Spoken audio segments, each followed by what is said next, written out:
Good morning everyone. তো এটা নতুন যাত্ৰালৈ আমি আজি আহিছো। তো আজি আমি যাবলৈ ওলাইছো মহামৃত্যুঞ্জয় মন্দিৰ নগাঁৱলৈকে আৰু আমি ৰাতিপুৱা 5:30 মানত ওলালো পাঠশালাৰ পৰা আৰু এতিয়া প্ৰায় আপোনাৰ 9টা মান বাজিল আৰু আমি এতিয়া আছো সোণাপুৰ আৰু সোণাপুৰত আমি এটা টি ব্ৰেক ল'বৰ কাৰণে ৰখিছো। তো আমি অকমান চাহ পানী খালো, ইয়াতে সকলোৱে ৰৈ আছে আৰু আমি আমাৰ যাত্ৰা আৰম্ভ কৰিছোঁ। তো আপোনালোকৰ সৈতে শ্বেয়াৰ কৰিম বুলি ভাবিছোঁ আজিৰ এই যিটো জাৰ্ণি হ'ব মহামৃত্যুঞ্জয় মন্দিৰত। তো সকলোৱে কয় মহামৃত্যুঞ্জয় মন্দিৰ বোলে খুব ধুনীয়া হয়। তো চাই লওঁ আমিও মহামৃত্যুঞ্জয় মন্দিৰটো বহুদিনীয়া আশা এটা আছিলে। চাহ খালোঁ ন, উগাৰ আহিছে। তো বহুদিনীয়া আশা এটা আছিল মহামৃত্যুঞ্জয় মন্দিৰলৈ যোৱাৰ। তো তাকেই আৰু আজি যাম বুলি ভাবিছোঁ আৰু অকণমান এনেকৈ ৰাস্তাত ৰৈ দিছোঁ। তো চাই থাকিব ভিডিঅ'টো আৰু জড়িত হৈ থাকিব মোৰ সৈতে।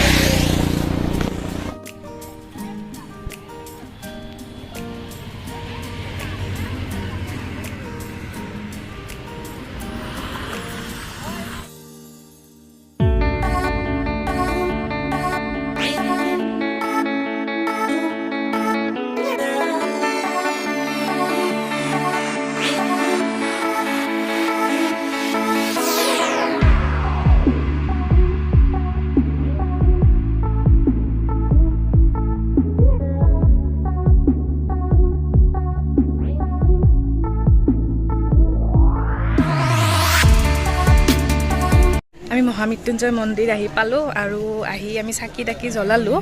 এইফালে ইয়াতে চাকি জ্বলোৱা মানে ঠাই দিছে আৰু এতিয়া আমি ওপৰত মানে উঠি আছোঁ। ইমান বেছি ৰ'দ আৰু গৰম, মানে উঠিব নোৱাৰি। আইয়া বাপৰে বাপ, বহুত বেছি ৰ'দ। হাই চিকু, কেনেকুৱা লাগিছে তোমাৰ? ৰ'দ কেনে? বঢ়িয়া ন? গতিকে চাই থাকিব।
আহি আমি পাই গ'লোঁ বটদ্ৰৱা সত্ৰ মহামৃত্যুঞ্জয় মন্দিৰ চাই উঠি আমি নগাঁও যিখন মেইন টাউন আছে সেই টাউনখন পাৰ হৈ পেলাই বটদ্ৰৱা সত্ৰলৈ আহিলোঁ আৰু সত্ৰখনলৈ কিন্তু মহামৃত্যুঞ্জয় মন্দিৰৰ পৰা কিছু ডিষ্টেঞ্চ আছে দূৰ আছে প্ৰায় 25 কিলোমিটাৰমান হ'ব তো তেনেকৈ আহি আমি প্ৰৱেশ কৰিলোঁ মন্দিৰত আৰু খুব সুন্দৰ এক পৰিৱেশ মন্দিৰৰ চাৰিওফাল তো গুৰুজনাৰ এয়া আছিল জন্মস্থান আৰু এই জন্মস্থানতে ধুনীয়া ঠাইডোখৰত তেখেতে প্ৰতিষ্ঠা কৰা এই বিখ্যাত বটদ্ৰৱা সত্ৰখন আমি পৰিদৰ্শন কৰিবলৈ পাই অত্যন্ত সুখী হ'লোঁ আৰু ইয়াতে মতা মানুহক মানে ধুতি পাঞ্জাবী হ'লেহে মানে প্ৰৱেশ কৰিব দিয়ে বাকী মাইকী মানুহৰ কথা নাই মাইকী মানুহে যদি মেখেলা চাদৰ পিন্ধে গলত মানে গামোচাখন থাকিলে প্ৰৱেশ কৰিব পাৰে গতিকে আমিও এনেদৰে প্ৰৱেশ কৰিলোঁ আৰু